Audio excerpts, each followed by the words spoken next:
Alright, here we go again. Starting with chapter 9.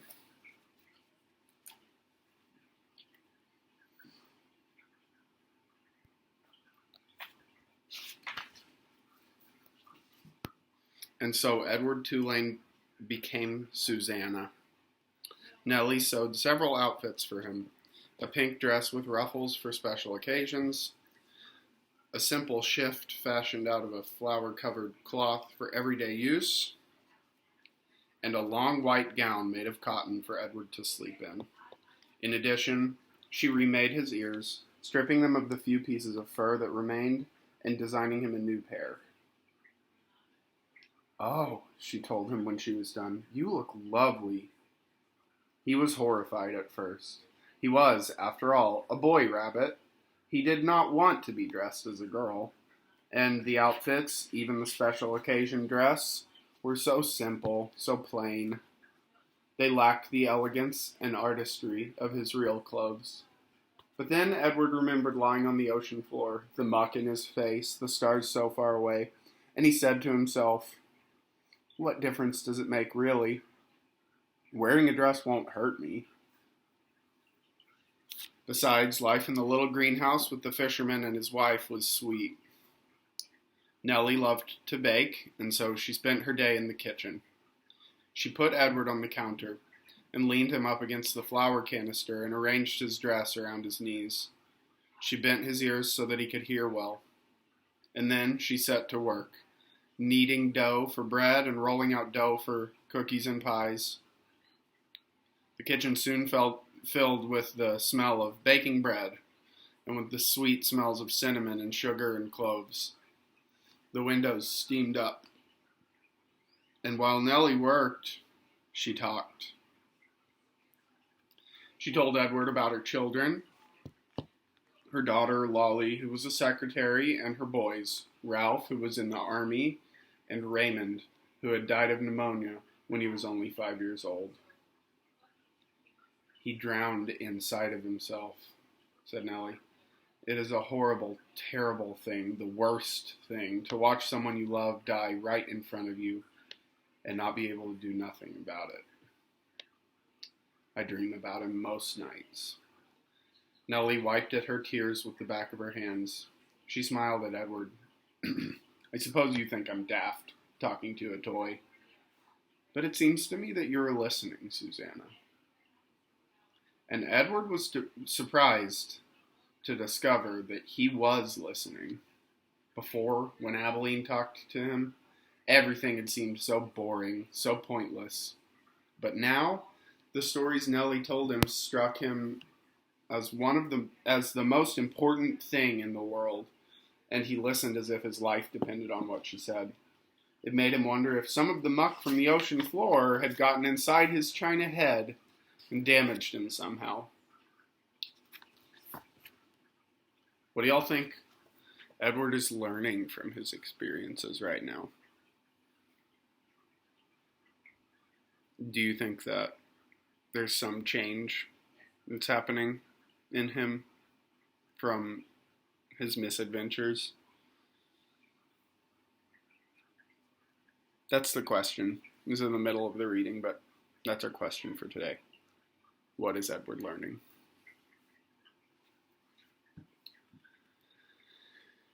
In the evening, Lawrence came home from the sea, and there was dinner, and Edward sat at the table with the fisherman and his wife. He sat in an old wooden high chair, and while at first he was mortified, a high chair, after all, was a chair designed for babies, not for elegant rabbits, he soon became used to it. He liked being up high, looking out over the table instead of staring at the tablecloth as he had at the Tulane household. He liked feeling like a part of things. Every night after dinner, Lawrence said that he would go out and get some fresh air, and that maybe Susanna would like to come with him. He placed Edward on his shoulder as he had that first night when he walked with him through town, bringing him home to Nellie. They went outside, and Lawrence lit his pipe and held Edward there on his shoulder. And if the night was clear, Lawrence said the names of the constellations one at a time: Andromeda, Pegasus, pointing at them with the stem of his pipe. Edward loved looking up at the stars, and he loved the sound of the constellation names. They were sweet in his ears. Sometimes, though, staring up at the night sky, Edward remembered Pellegrina, saw again her dark and glowing eyes, and a chill would go through him. Warthogs, he would think, witches. But Nellie, before she put him to bed each night, sang Edward a lullaby, a song about a mockingbird that did not sing and the diamond ring that would not shine. And the sound of Nellie's voice soothed the rabbit, and he forgot about Pellegrina.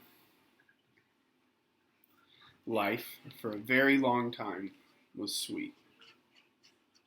And then Lawrence and Nellie's daughter came for a visit.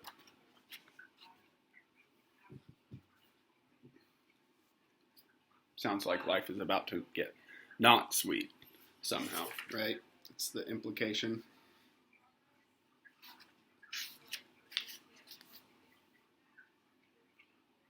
Chapter 10. Lolly was a lumpy woman who spoke too loudly and wore too much lipstick. She entered the house and immediately spotted Edward sitting on the living room couch. "What's this?" she said. She put down her suitcase and picked Edward up by one foot. She held him upside down. "That's Susanna," said Nellie. "Susanna!" shouted Lolly. She gave Edward a shake. His dress was up over his head and he could see nothing. Already, he had formed a deep and abiding hatred for Lolly. "Your father found her," said Nellie. "She came up in a net, and she didn't have no clothes on her, so I made her some dresses." "Have you gone skivvy?" shouted Lolly. "Rabbits don't need clothes." "Well," her voice shook. This one seemed to. Lolly tossed Edward back on the couch. He landed face down with his arms over his head and his dress still over his face, and he stayed that way through dinner. "Why have you got out that old high chair?" shouted Lolly. "Oh, don't pay it no mind," said Nellie. "Your father was just gluing on a missing piece, wasn't you, Lawrence?" "That's right," said Lawrence without looking up from his plate. Of course, after dinner, Edward did not go outside and stand beneath the stars to have a smoke with Lawrence, and Nellie, for the first time since Edward had been with her, did not sing him a lullaby. In fact, Edward was ignored and forgotten about until the next morning, when Lolly picked him up again and pulled his dress down away from his face and stared him in the eye. "Got the old folks bewitched, don't you?" said Lolly. "I heard the talk in town that they've been treating you like a rabbit child."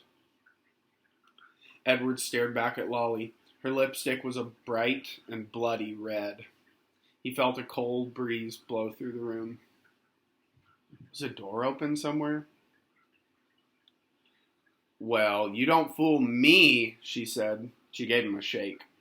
"We'll be taking a trip together, you and me." Holding Edward by the ears, Lolly marched into the kitchen and shoved him face down in the garbage can. "Ma," Lolly shouted, "I'm taking the truck. I'm going to head on out and do some errands." "Oh," came Nellie's tremulous voice. "That's wonderful, dear. Goodbye, then." "Goodbye," thought Edward as Lolly hauled the garbage can out to the truck. "Goodbye," Nellie called again, louder this time. Edward felt a sharp pain somewhere deep inside his china chest. For the first time, his heart called out to him. It said two words. Nellie. Lawrence.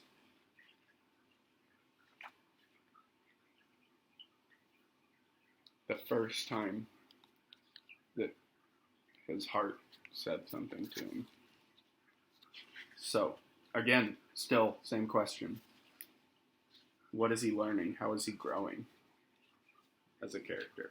Chapter 11.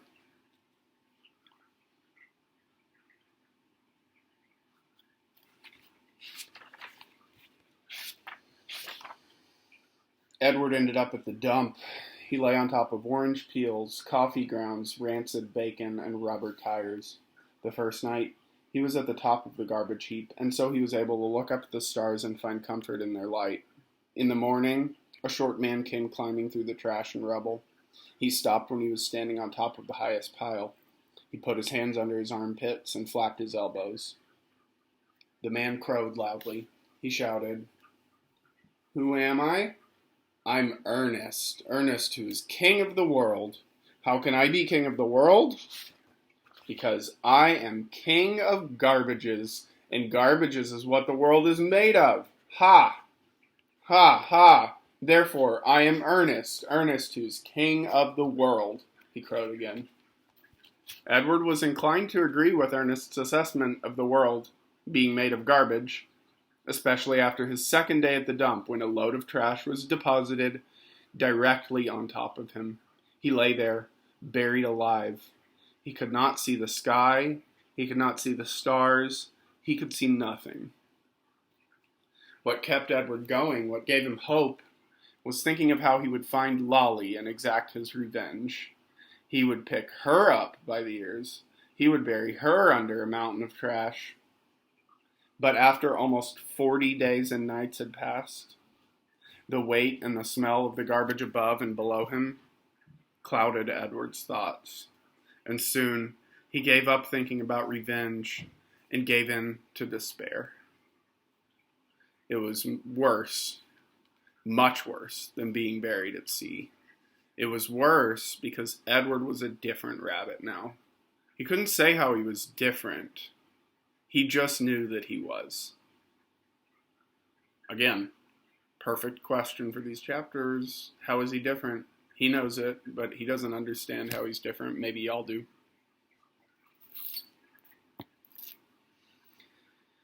He remembered again Pellegrina's story about the princess who had loved nobody. The witch turned her into a warthog because she loved nobody. He understood that now. He heard Pellegrina say, "You disappoint me." "Why?" he asked her. "Why do I disappoint you?" But he knew the answer to that question too. It was because he had not loved Abilene enough. And now, she was gone from him, and he would never be able to make it right. And Nellie and Lawrence were gone too. He missed them terribly. He wanted to be with them. The rabbit wondered if that was love. Day after day passed, and Edward was aware of time passing only because every morning he could hear Ernest performing his dawn ritual, cackling and crowing about being king of the world. On his 180th day at the dump, salvation arrived for Edward in a most unusual form. The garbage around him shifted, and the rabbit heard the sniffing and panting of a dog. Then came the frenzied sound of digging. The garbage shifted again, and suddenly, miraculously, the beautiful, buttery light of late afternoon shone on Edward's face.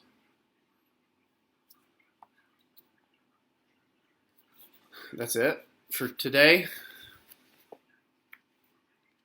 We're almost halfway through the book.